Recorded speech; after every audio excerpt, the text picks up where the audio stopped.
Open your SST book, lesson number 11 are water resources. In previous class we have read about the meaning of water resources, the importance of water resources and the usage of water resources, in which we have already read about the irrigation. ठीक है, irrigation के बारे में हम पहले ही video class में previous में पढ़ चुके हैं, जिसमें हमने पढ़ा था कि इरिगेशन के लिए वाटर रिसोर्सेज को किस तरह से कौन कौन से स्टेट्स में यूज़ किया जाता है. ठीक है, जैसे रेन जो है वो मेन वाटर रिसोर्स है इरिगेशन का, लेकिन इसके अलावा अल्टरनेट थिंग्स भी होती हैं, कैनाल्स होते हैं, डैम्स होती है, ट्यूबवेल्स एंड वेल्स होते हैं, टैंक्स होते हैं. इन सब के बारे में हमने रीड किया था. आज जो हम पढ़ेंगे वो है second most important uses of water, producing hydro electricity. मतलब पानी से जो बिजली बनाई जाती है उसके बारे में पढ़ेंगे. So open your book, page number 64, producing electricity. Dams are strong walls that are built across the rivers. Dams क्या होते हैं? एक मजबूत दीवारें होती हैं जो रिवर के पास बनाई जाती है. ठीक है, रिवर के आसपास बनाई जाती है. In which water is stored for various purposes. और ये जो डैम होते हैं यहाँ पर फिर वाटर को स्टोर किया जाता है अलग अलग कामों के लिए. They are also called multipurpose projects. और इसीलिए डैम्स को क्या कहा जाता है, जो बनाए जाते हैं, मल्टीपर्पज़ प्रोजेक्ट कहा जाता है, क्योंकि एक डैम बना के हम वाटर से रिलेटेड बहुत सारे कामों को करते हैं, इसीलिए इसको मल्टीपर्पज़ प्रोजेक्ट भी कहा जाता है. Dams provide water through canals for agriculture. Dams क्या करते हैं? वाटर प्रोवाइड करते हैं एग्रीकल्चर के लिए, खेती बाड़ी के लिए, कृषि के लिए पानी प्रोवाइड कराते हैं कैनाल्स के थ्रू. मतलब डैम्स में से कैनाल्स को जोड़ करके खेतों तक पानी पहुंचाया जाता है. They help us in flood control and fishing.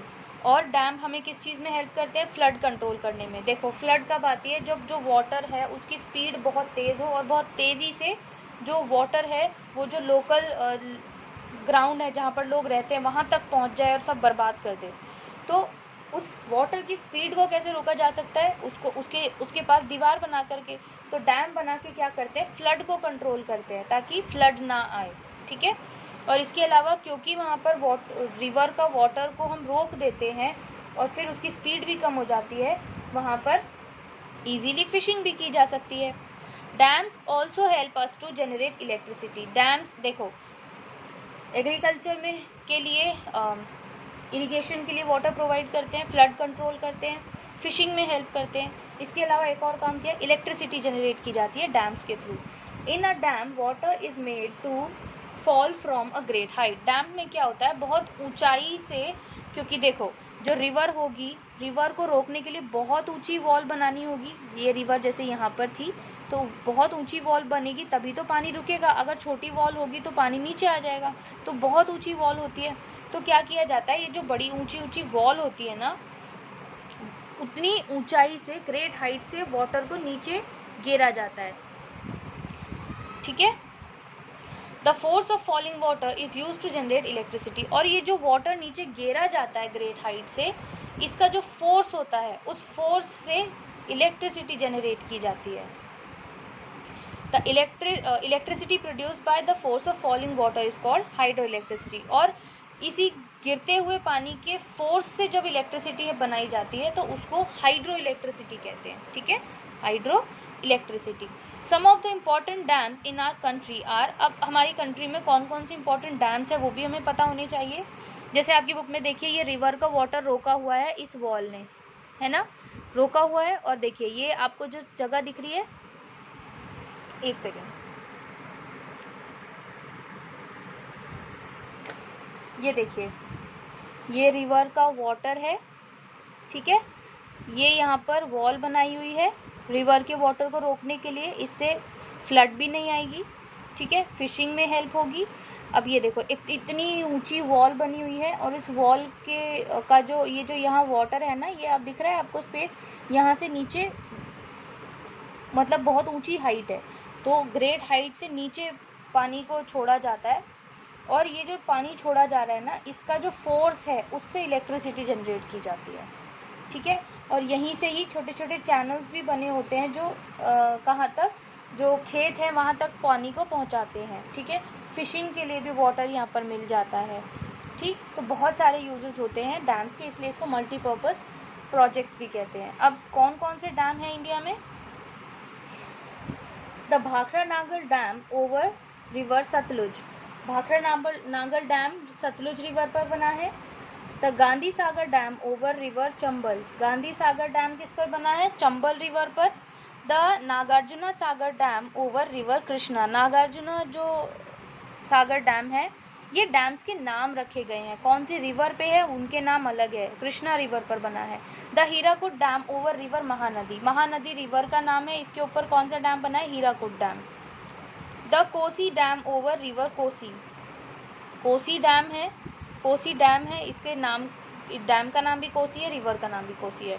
Mettur dam over river Kaveri, Kaveri river पर बना है मेटूर डैम। अब यहाँ पर देखिए बहुत अच्छा सा एक आपको डायग्राम दिया हुआ है, इससे आपको और इजीली समझ आएगा मल्टीपर्पज़ प्रोजेक्ट क्या होता है। देखो मल्टीपर्पज़ प्रोजेक्ट मतलब डैम्स बनाना, क्या क्या काम, क्या क्या पर्पज़ पूरे किए जाते हैं इससे? जनरेट इलेक्ट्रिसिटी, इलेक्ट्रिसिटी बनाई जाती है। हाउस होल्ड एक्टिविटी, घर के कामों के लिए वाटर प्रोवाइड किया जाता है। फिशिंग में हेल्प करता है। टूरिस्ट रिजॉर्ट, मतलब ये जो डैम्स होते हैं ना, इसके आसपास टूरिस्ट रिजॉर्ट भी बनाए जाते हैं, टूरिस्ट आकर यहाँ पर रुकते हैं, ठीक है। इरिगेशन मतलब सिंचाई के लिए वाटर प्रोवाइड किया जाता है। Now third and last use is transportation. अभी तक हमने इरिगेशन पढ़ा, ठीक है, इलेक्ट्रिसिटी जनरेट की जाती है उसके बारे में पढ़ा। थर्ड जो मेन इंपॉर्टेंट यूज़ था वो है transportation. Water is also use in transportation, water को ट्रांसपोर्टेशन के लिए यानी एक जगह से दूसरी जगह जाने या सामान पहुंचाने के लिए यूज़ किया जाता है। Goods are transported from one place to another through sea ports build on the coastal region in Bay of Bengal and Arabian sea. देखो सामान को एक जगह से दूसरी जगह पहुंचाने के लिए वाटर का यूज़ किया जाता है। कैसे? वाटर पे क्या बना दिए जाते हैं? पोर्ट बना दिए जाते हैं, सी पोर्ट बना दिए जाते हैं, जहाँ पर जो बड़ी बड़ी बोट्स होती है ना, उसमें सामान को डाला जाता है और फिर जो सी में ट्रैवल करते करते जिस जगह पर सामान भेजना होता है उस जगह वाले पोर्ट पर जाकर रुकती है और वहाँ से फिर वो सामान उस जगह पर उतार दिया जाता है। तो ट्रांसपोर्टेशन के लिए किस पर फ्लोट की वो बोट? वाटर में, ठीक है, यानी सी में, वाटर बॉडी है सी। तो इस तरह से वाटर को ट्रांसपोर्टेशन के लिए भी यूज़ किया जाता है। अब यहाँ पर सी पोर्ट क्या है? सी पोर्ट को हिंदी में कहते हैं बंदरगाह, मतलब जो सी के पास बनाया जाता है जहाँ पर आकर शिप रुकती है उसे सी पोर्ट कहते हैं। कोस्टल रीजन क्या होता है? आपने इंडिया का मैप देखा होगा, नीचे से कुछ इस तरह से है, इधर आपका अरेबियन सी है, इधर बे ऑफ बंगाल है, इधर इंडियन ओशन है, ठीक है। तो वाटर से कवर्ड है, ठीक है, इसको इसीलिए इसको पेनिनसुला भी कहते हैं। पेनिनसुला मतलब 3 साइड से पानी से कवर्ड हो, तो ये पेनिनसुला भी है इंडिया का ये वाला पार्ट। तो ये जो रीजन है ना, जो बिल्कुल टच है, सी से बिल्कुल टच वाला रीजन है, इसको हम कोस्टल रीजन कहेंगे। यहाँ पर पोर्ट्स बने होते हैं, ठीक है, यहीं पर पोर्ट बने होते हैं जहाँ पर आकर शिप रुकती है। Clear? Water conservation, water conservation मतलब वाटर को कैसे हम बचा सकते हैं ताकि फ्यूचर यूज़ के लिए भी बचा रहे। Water supports life on earth, water क्या है? अर्थ पे लाइफ को सपोर्ट करता है, अगर वाटर नहीं होगा तो अर्थ पे लाइफ भी नहीं होगी। It is very important to conserve and manage our water resources efficiently as our population and its mismanagement have led to shortage of water. हमें वाटर कंजर्वेशन की बहुत ज़रूरत है। क्यों? क्योंकि हमारी जो पॉपुलेशन है दिन पर दिन बढ़ती जा रही है, कम नहीं हो रही है। जितने ज़्यादा लोग होंगे उतनी ज़्यादा डिमांड होगी, वाटर को यूज़ किया जाएगा और इस वजह से मिसमैनेजमेंट हो रहा है, क्योंकि इतने ज़्यादा लोग हैं कि उतना मैनेज भी नहीं कर पा रहे हैं वाटर को। तो इसलिए हमें बहुत वाइजली वाटर को यूज़ करने की ज़रूरत है, हमको वाटर को कंजर्व करने की ज़रूरत है।